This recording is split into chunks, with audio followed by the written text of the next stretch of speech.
So, ayan na siya guys. Lutong-luto na.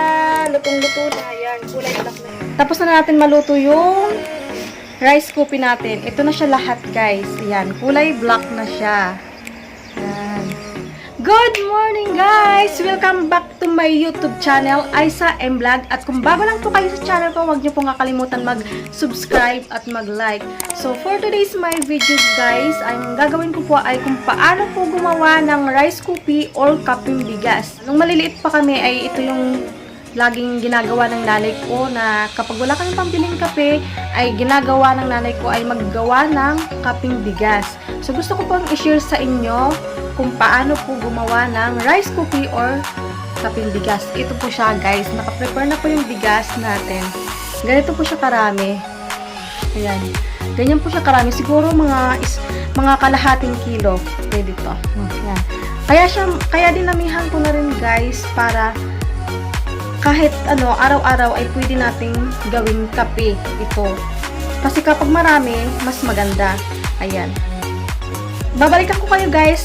Luto muna tayo ng kaping bigas or rice cookie. Ayan guys, mag-start na tayo magluto ng rice cookie or kaping bigas.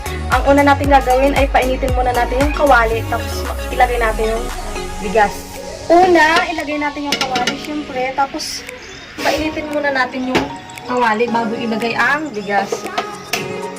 Kapag mainit na po yung kawali, pwede na natin ilagay yung bigas natin na gagawin natin kaping bigas.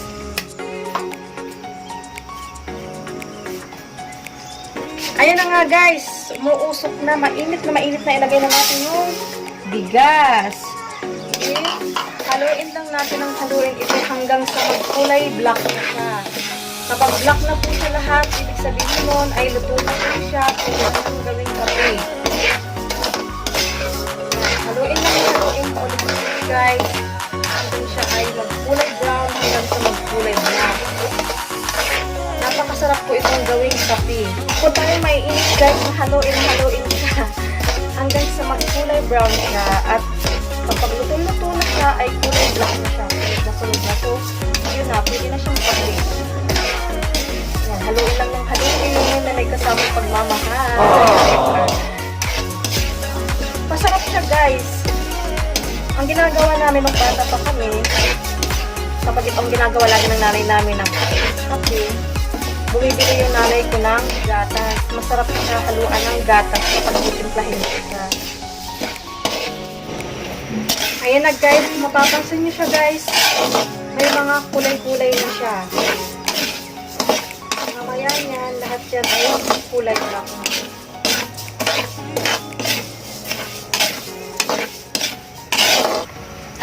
So ayan na guys, kulay na.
rice cookie.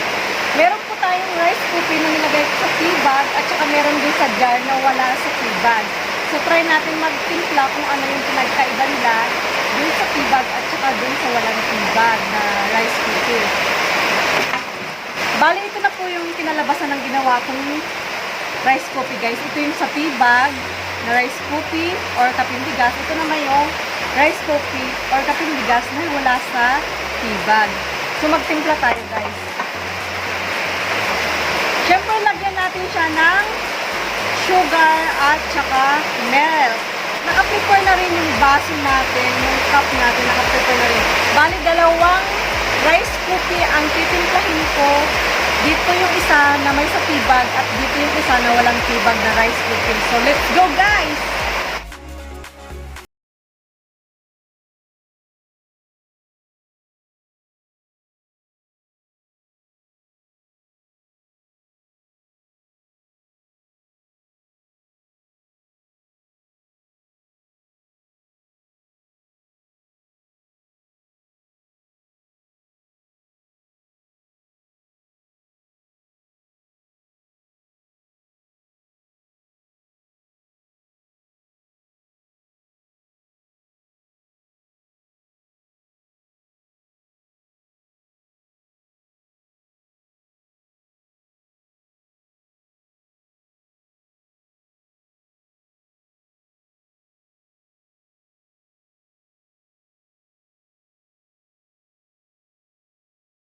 Ng rice cookie or kaping bigas.